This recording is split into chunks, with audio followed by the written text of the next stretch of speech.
नमस्कार किसान साथियों, स्वागत करता हूं आपके अपने YouTube चैनल अपना किसान सेवा में।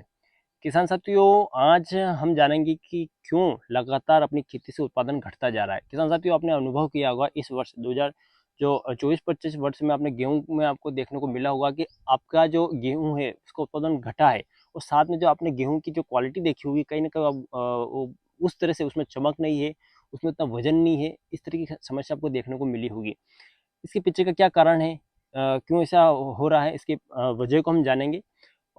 सबसे पहले हम बात करते हैं कि किसान क्या करता है कि सारे तरह की मैनेजमेंट कर रहा है। वो समय में फर्टिलाइजर भी खेत में दे रहा है, ठीक है, सिंचाई भी अच्छे से कर रहा है, पानी भी फसल को अच्छे से पिला रहा है। उसके बावजूद भी वो इस तरह की कंडीशन फेस कर रहा है, मतलब उस तरह की समस्या को है वो झेल रहा है कि उसका उत्पादन सही से नहीं हुआ है, कहीं ना कहीं उसके बीज की जो क्वालिटी है वो सही नहीं बनी है। तो इसके पीछे का कारण मैं किसान साथियों आपको बता देता हूँ। हर किसान साथी इस बात को नज़रअंदाज करता है कहीं ना कहीं। इसके पीछे का कारण है आपके खेत में आपकी जो मिट्टी है उसमें सूक्ष्म जीवों की संख्या। जी हाँ किसान साथियों, आपके खेत में सूक्ष्म जीवों की संख्या अगर सही मात्रा में नहीं है तो आपको इस तरह की समस्या लगातार देखने को मिलेगी, और आने वाली समस्या काफ़ी ज़्यादा देखने को मिलेगी, क्योंकि सूक्ष्म जीव पे विशेषकर जो है किसान साथी वो ध्यान नहीं देता है। और ये सूक्ष्म जीव जो होते हैं, जो माइक्रोब्स होते हैं, आपकी मिट्टी के लिए काफ़ी आवश्यक होते हैं। क्या होता है किसान साथियों की पोषक तत्व तो आप दे रहे हैं, यानी फर्टिलाइजर जो खाद है आप वो तो फसल को दे रहे हैं, पर उसकी उपलब्धता फसल को कितनी हो रही है वो निर्भर करता है कि आपके खेत में सूक्ष्म जीव कितने हैं। क्योंकि हर एक फर्टिलाइजर जो होता है वो पहले कन्वर्ट होता है अवेलेबल फॉर्म में, यानी कि पौधा अवशोषित कर सके उस फॉर्म में पहले कन्वर्ट होगा, तभी उसको पौधा अवशोषित कर पाएगा। आपने फर्टिलाइजर डाला, आपने यूरिया खेत में डाल दिया, पर आपके खेत में सूक्ष्म जीव ही नहीं है, तो वो जो आपने यूरिया दिया है वो पौधों को उपलब्ध ही नहीं हुआ है। तो कहाँ से वो फसल उसको जो है अवशोषण करेगी, वो अपनी वृद्धि विकास में यूज करेगा। तो कहीं ना कहीं आप सूक्ष्म जीवों की जो महत्व है आपकी मिट्टी के लिए उसको नजरअंदाज किसान करता है, और यही समस्या है मेन में जो मुख्यतः समस्या है ये आज के समय में देखने को मिल रही है कि आपकी फसल में उत्पादन धीरे धीरे घटता जा रहा है। जो फसल के दाने हैं उसमें चमक आपको देखने को मिल रही है। मैं आपको एक उदाहरण लेकर आपको समझाऊंगा कैसे सूक्ष्म जीव किसी जो फर्टिलाइजर को है वो कैसे वो कन्वर्ट करता है, यानी क्या भूमिका रहती है किसी पोषक तत्व को अवेलेबल फॉर्म में कन्वर्ट करने की, वो आपको एक उदाहरण लेके समझाता हूँ। तो आप देखिए इस तो किसान साथियों, हम उदाहरण लेके समझेंगे कि क्यों जो माइक्रोब्स है, यानी कि जो सूक्ष्म जीव है आपकी भूमि के लिए आवश्यक है, ठीक है। इसको हम समझेंगे। अब हम उदाहरण में ले रहे हैं एक फर्टिलाइजर को जिसका नाम है यूरिया। जी किसान साथियों, यूरिया। यूरिया में क्या होता है, नाइट्रोजन होता है 46%। जी हाँ किसान साथियों, यूरिया नाइट्रोजन जो है पोषक तत्व पौधों को उपलब्ध कराता है, जिसमें नाइट्रोजन होता है 46%, ठीक है। और नाइट्रोजन एक प्राथमिक पोषक तत्व है, आपकी जानकारी के लिए बता देता हूँ, और पौधों की वृद्धि विकास में महत्वपूर्ण भूमिका निभाता है।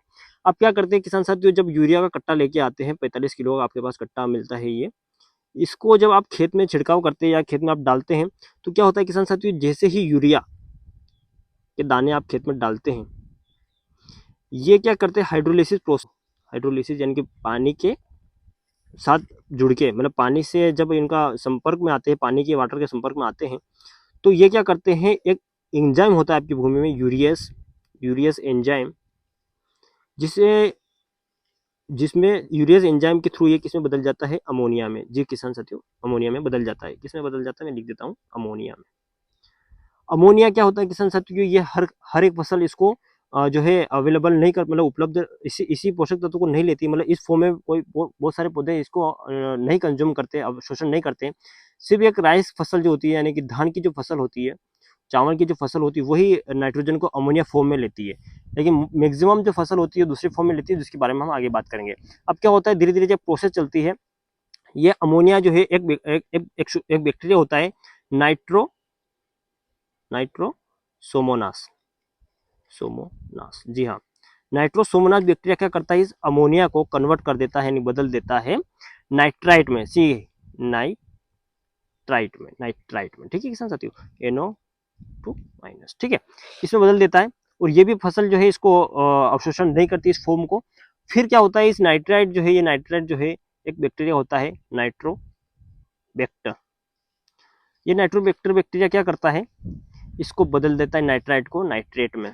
जी, नाइट्रेट में NO3। और हाँ, ये जो फॉर्म है, यही पौधे नाइट्रेट जो फॉर्म होती है, यूरिया की जो नाइट्रेट फॉर्म होती है, नाइट्रोजन की नाइट्रेट फॉर्म होती है, इसी को ही पौधा जो है अवशोषित करता है। अगर इस तरह का आप कन्वर्जन अगर आपके खेत में यूरिया का नहीं होता है तो आपके खेत में जो यूरिया है वो खराब हो जाता है, वो इसकी लिंचिंग हो जाती है, पानी के साथ बह जाएगा या वहीं जम जाएगा या नष्ट हो जाएगा, या आपके पौधों को अवेलेबल नहीं होगा। जब तक कि आपके खेत में यूरिया जैसे एंजाइम, नाइट्रोसोमोनास, नाइट्रोबैक्टर आपके खेत में नहीं होंगे तो ये जो है नाइट्रेट में कन्वर्ट नहीं हो पाएगा और आपका पौधा इसको अवशोषित नहीं कर पाएगा। अवशोषित नहीं कर पाएगा, आपने ये समझ लिया कि आपने यूरिया खेत में डाल दिया, पर आप सोच रहे होंगे जैसे यूरिया डाला फसल ले लिया, ऐसा नहीं होता। आपके खेत में अगर सूक्ष्म जीवों की कमी है, आपके खेत में सूक्ष्म जीव पर्याप्त मात्रा में नहीं है, तो वो अवेलेबल फॉर्म में कन्वर्ट नहीं हो पाएगा। साथियों, हमने उदाहरण लेके समझा कि कैसे यूरिया जब आप खेत में डालते हो और सूक्ष्म जीव जब होते हैं, नाइट्रोसोमोनास, नाइट्रोबैक्टर जैसे बैक्टीरिया होते हैं, वो जाके आपके अवेलेबल फॉर्म में उसको कन्वर्ट करते हैं, तभी पौधे उसको जो है अवशोषित कर पाते हैं। तो इसी प्रकार अगर आपके खेत में सूक्ष्म जीव की मात्रा कमी है तो आप कुछ भी डाल दीजिए, वो कभी भी पूर्ति उसकी जो है पौधों को अवेलेबल होगा ही नहीं, क्योंकि उसमें सूक्ष्म जीव ही नहीं है उसको कन्वर्ट करने के लिए। अब बात आती है कि किसान साथियों की क्यों ऐसी कमी आपको देखने को मिल रही है आपके खेत में, कि सूक्ष्म जीव की संख्या दिन प्रतिदिन घटती क्यों जा रही है। आप सारी चीजें तो कर रहे हैं पर सूक्ष्म जीव के ऊपर ध्यान नहीं देते हैं। तो क्या ऐसे काम करें कि सूक्ष्म जीव की जो है संख्या वो आपके खेत में बढ़े। तो किसान साथियों, सूक्ष्म जीव जो होते हैं इनका मुख्य भोजन होता है कार्बनिक पदार्थ। कार्बनिक पदार्थ आप भर भर के फर्टिलाइजर तो आपके खेत में दे रहे हैं, पर क्या कार्बनिक पदार्थ दे रहे हैं। बहुत सारे किसान साथी होंगे जिन्होंने अपने खेत में गोबर की खाद डाली होगी या कोई कार्बनिक खाद उसने अपने खेत में डाली होगी, तो उसको उत्पादन में कमी देखने को नहीं मिली होगी। उसका दाना भी अच्छा बना होगा, उसका उत्पादन भी लगभग वही हुआ होगा।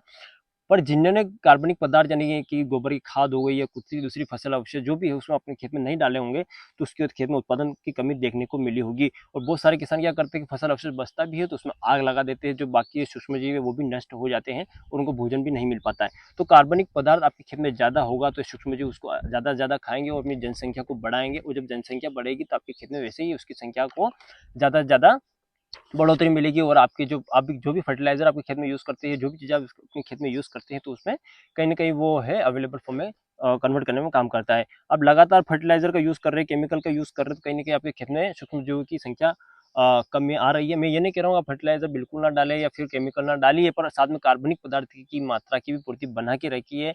आपके खेत में कार्बनिक मात्रा की जो जांच है वो करवाइए, कितना परसेंट है, और अगर वो कम है तो आप कार्बनिक पदार्थ बढ़ाइए, तभी जाके आपके जो सूक्ष्म जीव वो भोजन कर पाएंगे। और कार्बनिक पदार्थ को जब वो खाएंगे तो कई सारे पोषक तत्व आपके खेत में भी छोड़ेंगे और साथ में सूक्ष्म जीवों की जो है संख्या भी आपके खेत में बढ़ेगी। तो किसान साथियों, आज के भाग में बस इतना ही। हमने ये जाना कि क्यों आपके खेत में सूक्ष्म जीव महत्वपूर्ण है, क्यों लगातार उत्पादन आपको घटते हुए देख रहा है, क्योंकि इसको कहीं ना कहीं किसान साथी नजरअंदाज कर देते हैं कि सूक्ष्म जीव के बारे में उनको ज्ञान नहीं होता है कि सूक्ष्म जीव क्या होते हैं। तो आपके खेत में सूक्ष्म जीव बढ़ाने का सबसे अच्छा तरीका तो यही है, आपके कार्बनिक पदार्थ आपके खेत में डालिए, गोबर की खाद ज़्यादा से ज़्यादा डालिए, फसल अवशेष ज़्यादा से ज़्यादा डालिए, पराली को जलाइए नहीं। इस तरह की आप चीज़ें करिए। साथ में जीवामृत जैसी चीज़ें जो है सूक्ष्म जीव को बढ़ाने वाली चीज़ें हैं उनको आप यूज़ करिए। और बस किसान साथियों, आज की बात में बस इतना ही। वीडियो अच्छा लगा हो तो लाइक करें, सब्सक्राइब करें और धन्यवाद।